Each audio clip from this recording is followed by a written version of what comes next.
Hello and welcome back, everyone, to Quake 2 on Rocket Rabbit Commentaries. And in this episode, we're starting the Hangar unit. Behold the grenade launcher. And why we usually don't use it, because although its splash damage is very nice, it, is it's not actually all that effective against the heavier armored opponents that we tend to fight from here on out. We do actually have the full bestiary, if you want to call it that, available to us now. The last major enemy for us to get was the rocket launcher babes. Babes. And there we go. Damn. There's so much headbang. There's like yeah. I mean, higher on the same list of music like this would be Godsmack 1998.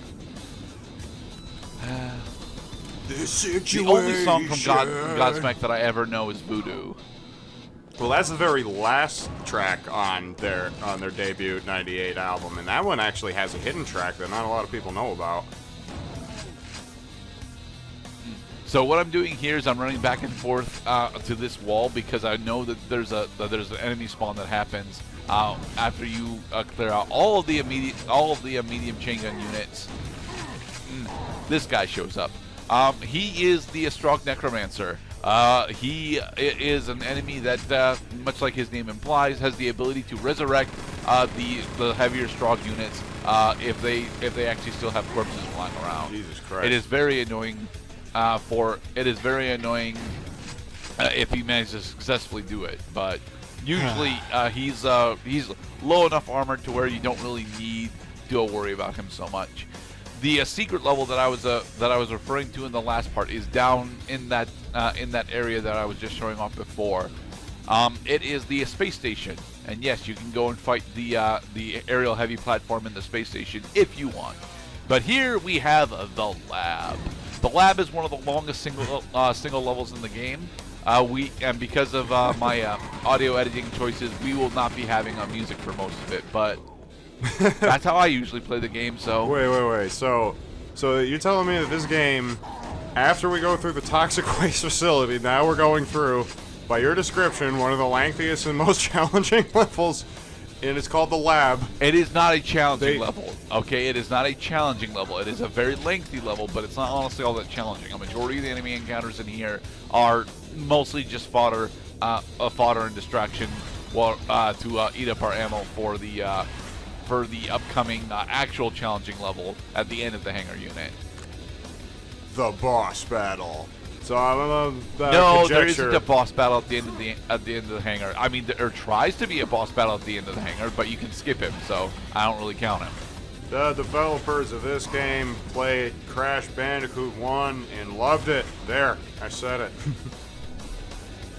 Although it's likely that they did play Crash Bandicoot 1, a lot of the tropes that they're using are relatively universal, so I don't think that that the positioning of the positioning specifically is actually as an intentional reference. Rather, I mean, if you want to read into it being a reference, that's fine, but it's a lot like the theory that I had about that I actually still have about Menace in Dawn of Sorrow being actually Legion.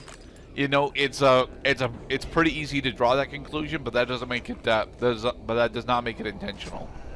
And then we got one of the first instances of body armor, which is a full 100 armor. It's very, very nice. Hello, Necromancer. Well, so the trope they're using, of course, actually is social commentary that big-ass facilities, usually run by deep-pocket corporations, are expelling toxic pollutants by their nefarious activities, but only at the very bottom, the foot, if you will, of the entire operation. Except we're not at the very foot. Geographically, the Hangar is actually only a couple miles out away from the palace. So, well, I mean, it's still pretty goddamn far away. You gotta travel, mountaineering and such.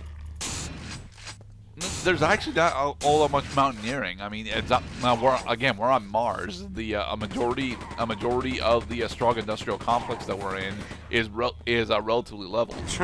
Mars. We might as well be in the Resident Evil mansion right now. Jill, get the gasoline Yes, in the lighter. but, We you gotta know- destroy these bodies before they get back up, and even worse. Or we can just deal with the Necromancers when they show up, you know. This game is a lot faster than Resident Evil. Yes, it is a lot faster than Resident Evil. And honestly, that's why I actually still go back to Quake 2 every once in a while. If I'm in the mood for a faster, dumb shooter, I'll go to Quake 2 over Unreal 1 any day of the week. But I still feel that Unreal 1 is the overall better game. This section of platforming can screw you over. So also we're showing off where another quad damage is. Secret. I love Yep, another quad this damage and some slugs. secret. But if you fall into the red liquid down there, that is an environmental hazard, and you are effectively stuck until you are dead. Floor is So- lava. Okay. I like. Well, not the floor is lava. The sludge is lava. Yeah. More biohounds. I still think the mechanical hounds are one of the most annoying. Well, I don't want to say annoying because, to be perfectly honest, as they're mechanical puppies, they are somewhat No, I can't do that. They're way too much eggheads. Fine. They're one of the most annoying enemies in the game simply because they are both really fast, and they spawn in at seemingly random intervals. Bastards. And they have one of the more damaging projectile attacks in the energy lance.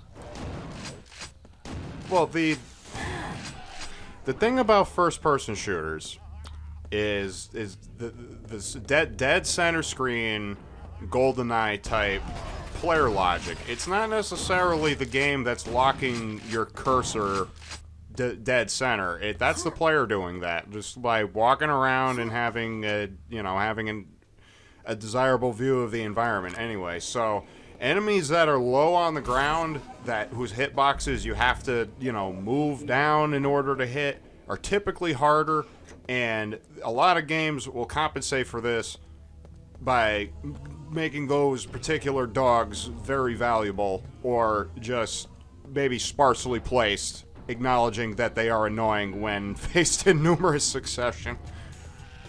For console games, I suppose that's definitely the case. But this was originally exclusively PC, and then it got a port onto the PS1. There might even be an N64 port. Come to think of it, I just don't know. Well, let me tell you something. RE7 four-legged molded, the ones that crawl on the ground and jump and have double strike, those guys can go screw themselves, and I am damn sure the game knows it. The Quake 2 equivalent of those would be the Leapers. So these enemies are so small yet so rare. Because they're so deadly, the game will not put too many of them in the same situation or complicate it with other factors. The reason why I fired a rocket there is because I'm looking for a secret that I know exists in the lab that allows you to go through the holding pens where the rest of the slate or the rest of the captured Marines are, but I'm starting to believe that is only a thing in the multiplayer version of the level.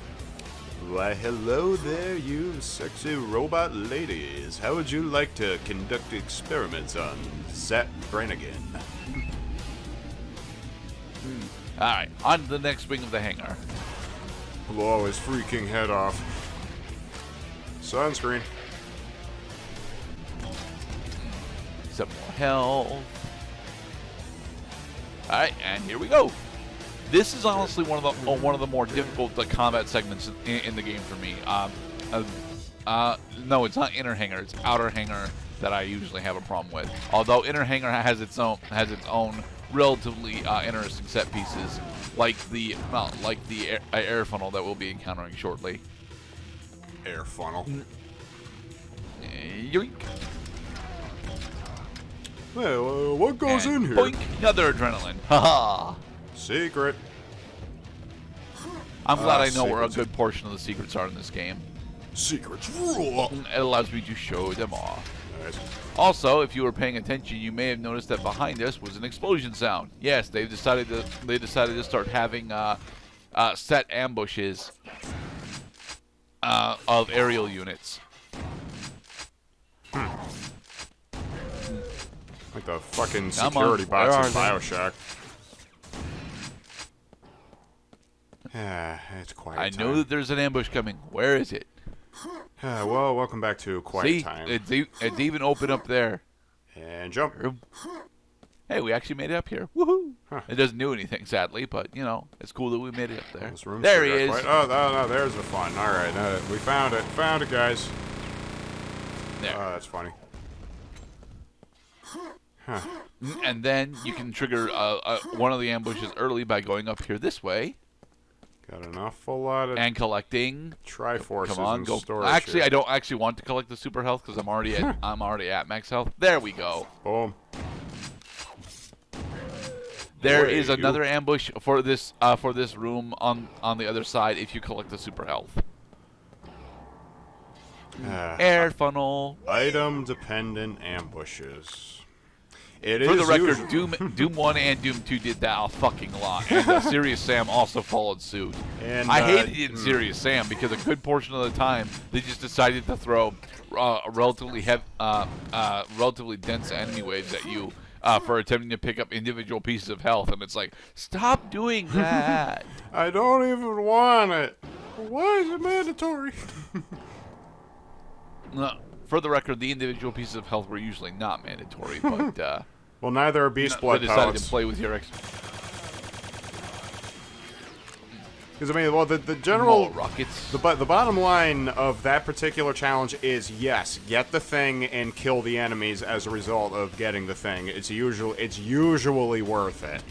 I'd say in very rare exceptions do you not get the thing because the game punishes you so severely for getting it. Later on in game development, certainly, but Doom and Doom 2 very specifically did not want you to keep the shit that you picked up. Or walk away with it anyway, yeah. And force you to you know, have to retry it. That sucks. Now, there's the quad damage secret I was thinking of. I'm trying to think of other games that kind of do that. I mean, I'm thinking of Bloodborne because I was literally just playing that yesterday, but maybe games that have optional items that spawn enemies after you get the item. Well, the entire Soulsborne series does that to some extent, right? Well, no, because in the Soulsborne games, the enemies are the ends in themselves. So you're supposed to be looking for the enemies in order to get the things that they drop and triggering them and so forth. I mean, I know that I know that the Ethan Must Die minigame that I just got the fucking gold trophy in RE7 also has a trope that will spawn enemies only if you get the rare and powerful items. But as I was saying, you want the rare and powerful items despite the punishment. What about Black Ops and the zombies modes? I'm pretty sure those happen to have additional zombie spawns on item locations. The Grosson house is run by Voodoo's Witchcraft and Dookie because I still have not found a consistent method for getting the goddamn zombie to pop through the window in the kitchen.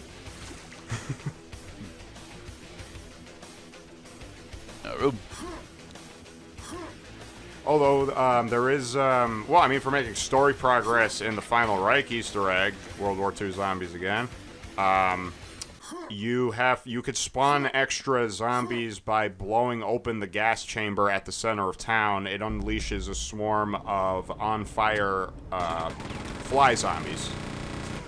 And Fly zombies. Fly zombies. They buzz, they bite, and they're fast. Are they here to help you save money on your car insurance by switching to Geico? Haha, no. That's the right zombie. You were talking about fly zombies. They're ready to take you for a ride. No, you want to sit back, relax, and shoot the right zombies in the right games. Geico. Yay, another power shield. I love Geico commercials. As explained earlier, the power shield is an item that uses your cells for armor count, and because of that, the power shield is objectively the best defensive steroid he has a name, okay? He does. I just don't remember what it is. Let's just assume that his name is Bitterman. Yeah, Bitterman the Marine. Yeah, there we go. Anyway. Yes. Once you acquire the power shield, it is objectively the best defensive steroid that Bitterman gets. Yay! Nah, we ended up turned around somehow. And in the next part, we'll be going into the inner hangar, or rather the outer hangar, which is one of the more difficult combat segments in the entire game. Yes, we spawned the mini boss that we've already fought, and we will be skipping him because we can do that.